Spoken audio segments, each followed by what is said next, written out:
Assalamualaikum warahmatullahi wabarakatuh. Saudaraku kaum muslimin yang dimuliakan Allah Subhanahu wa taala, kita lanjutkan kajian kita, bahasan kita, belajar karakter dari para nabi. Yang kali ini kita sambung bahasan tentang belajar karakter dari Nabi Ibrahim alaihissalam. Sekarang yang ke-9, yaitu sanggup berkorban. Bukan cuma mau berkorban, tapi sanggup berkorban. Dan itu sudah ditunjukkan oleh Nabi Ibrahim alaihissalam. Berkorban dalam banyak hal. Seperti dia harus memindahkan istrinya, Siti Hajar, dari Palestina ke Makkah. Dulu disebutnya Bakkah. Bakkah itu artinya lembah. Memang dulu Mekah itu yang sekarang orang banyak berkunjung itu adalah lembah. Maka berat bagi Ibrahim untuk melaksanakan perintah ini. Karena ini ada resikonya. Ya, dia tunjukkan bahwa dia mampu berkorban, sanggup berkorban, berpisah dengan keluarganya, ditempatkan di situ. Makanya ketika Siti Hajar sudah ditempatkan di situ, Nabi Ibrahim mau kembali pulang ke Palestina, itu Siti Hajar memanggilnya. Nabi Ibrahim tidak menoleh, nggak tega dia melihat istrinya di situ. Istrinya bertanya, mengapa engkau tempatkan aku di sini? Itu tidak dijawab. Sampai 3 kali nggak dijawab. Sampai kemudian istrinya yang mengubah pertanyaan, apakah Allah yang memerintahkan engkau menempatkan aku di sini? Iya. Ya sudah kalau begitu. Itu namanya berkorban. Dalam perkembangannya, Nabi Ibrahim punya anak yang bernama Ismail, itu sudah beranjak besar. Kalau bahasa sekarang namanya Ismail sudah ABG, menjadi anak baru gede. Kalau kita ya usia SMP lah. Itu Ismail harus disembelih atas perintah Allah Subhanahu wa taala. Maka betul-betul dilaksanakan.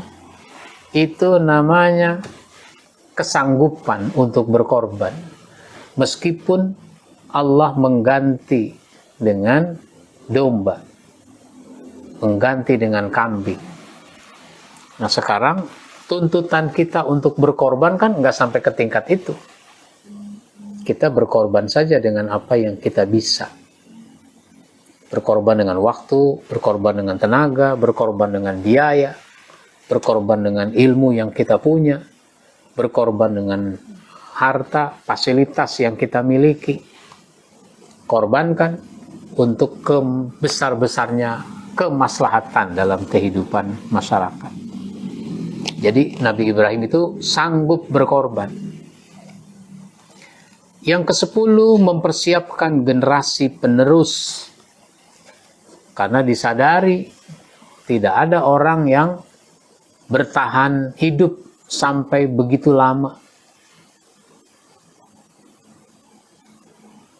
Nggak mungkin orang nggak mati. Atau bisa jadi sangat kecil kemungkinan orang usianya di atas 100 tahun misalnya. Kalau tuh ada sedikit sekali. Oleh karenanya Nabi Ibrahim harus menyiapkan generasi penerus dalam konteks perjuangan.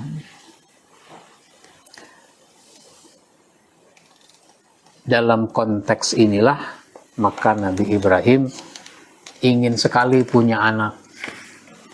Tapi ternyata istrinya yang sudah tua,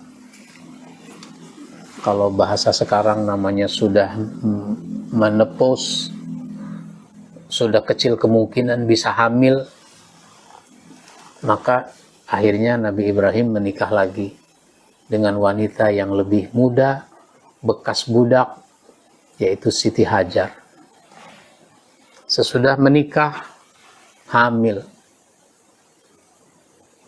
Lahirlah anak namanya Ismail. Ternyata dari istri pertama yang sudah kecil kemungkinan bisa hamil, ternyata hamil juga. Lahirlah anak namanya Ishak. Begitu. Oleh karenanya, dalam bidang apapun itu harus diperhatikan yang namanya generasi penerus dalam bidang apapun. Apalagi dalam bidang yang memerlukan kekuatan fisik, kebugaran fisik. Dalam dunia olahraga misalnya, boleh dibilang tidak ada pemain sepak bola umurnya di atas 40 tahun. 1-2 ada, tapi umumnya enggak. Ada yang 38 sudah berhenti main sepak bola. Ada yang 37 udah berhenti main sepak bola. Karena secara fisik sudah tidak memungkinkan. Nah, kalau dalam dunia sepak bola orang melakukan kaderisasi, pembinaan penyiapan generasi berikutnya, kenapa dalam konteks perjuangan kita tidak memperhatikan kaderisasi? Jadi ini sesuatu yang harus mendapat perhatian, belajar dari Nabi Ibrahim alaihissalam. Yang ke-11 yaitu baik sangka kepada Allah. Nabi Ibrahim baik sangka kepada Allah, dan ini pun diikuti oleh keluarganya. Sebagaimana kita ketahui, Nabi Ibrahim diperintah oleh Allah untuk memindahkan Siti Hajar dan bayinya Ismail ke Mekkah. Tentu berat bagi Ibrahim harus menempatkan istri dan anaknya di situ. Kenapa? Dia tahu kalau tempat itu adalah tempat yang belum berpenghuni. Nggak ada orangnya, nggak ada binatang, nggak ada tumbuh-tumbuhan, bahkan air juga tidak ada. Bagaimana harus hidup di situ? Tapi karena ini perintah, ya dilaksanakan. Dia baik sangka pada Allah. Nggak mungkin Allah bermaksud buruk. Sesudah diantar Siti Hajar, Ismail, Ibrahim kemudian sudah cukup istirahat. Dia mau kembali lagi ke Palestina. Maka seperti yang sudah kita ceritakan, Siti Hajar bertanya, mengapa engkau tempatkan aku di sini? Itu tidak dijawab, meskipun sudah 3 kali dia bertanya. Bahkan ditoleh pun tidak oleh Nabi Ibrahim. Kenapa enggak ditoleh? Dia enggak tega melihat istrinya, anaknya di situ. Lalu Siti Hajar mengubah pertanyaan. Apakah Allah yang memerintahkan engkau menempatkan aku di sini? Ya, Allah. Ya sudah, itu namanya baik sangka pada Allah. Nggak mungkin Allah punya maksud buruk. Nabi Ibrahim baik sangka pada Allah, istrinya juga baik sangka kepada Allah. Sehingga dengan baik sangka itu terlaksana apa yang diperintah oleh Allah, meskipun perintah itu sesuatu yang berat. Ini pelajaran berharga yang luar biasa dari Nabi Ibrahim alaihissalam. Dia sanggup berkorban, mempersiapkan generasi penerus, lalu dia berbaik sangka kepada Allah sebagai modal yang sangat berharga di dalam hidup ini. Insya Allah nanti kita sambung lagi pada episode berikutnya, masih tentang belajar karakter dari Nabi Ibrahim alaihissalam. Demikian dari saya. Wassalamualaikum warahmatullahi wabarakatuh.